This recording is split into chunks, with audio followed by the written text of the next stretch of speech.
រហូតដល់គាត់ស្ទើរតែឈប់ធ្វើចំការដោយសារតែមានទឹកចំនួនពីព្យុះដែលមិនបានរំពឹងទុក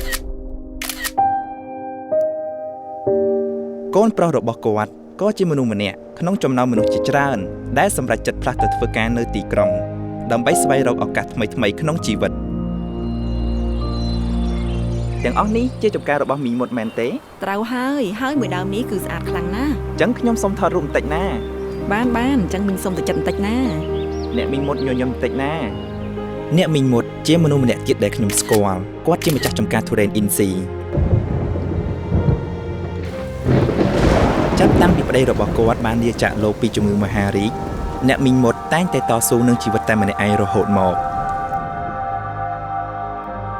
អ្នករស់នៅក្នុងភូមិបានហៅគាត់ឲ្យរៀនពីវិធីធ្វើកសិកម្មបែបថ្មីហើយគាត់បានច្នៃការធ្វើចំការពីមុនដែលធ្លាប់ធ្វើផ្លាស់ប្ដូរពីចំការទុរេនធម្មតាឲ្យក្លាយជាសួនប៊ូហ្វេទុរេនរហូតដល់ក្លាយជាអាជីពបន្ថែមដល់ប្រជាជនក្នុងភូមិមីងសប្បាយចិត្តណាស់ដែលយើងអាចរក្សាដីនឹងនៅដដែលបើអ៊ំប្រុសបានឃើញច្បាស់ជាសប្បាយចិត្តខ្ញុំក៏គិតដូច្នេះដែរ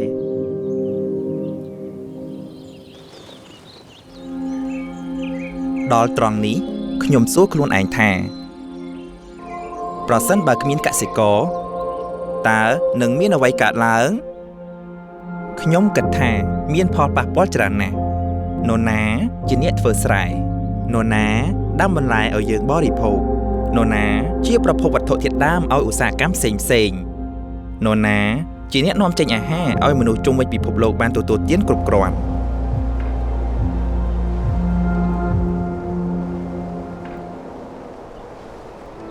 ថ្ងៃនេះ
គូបូតា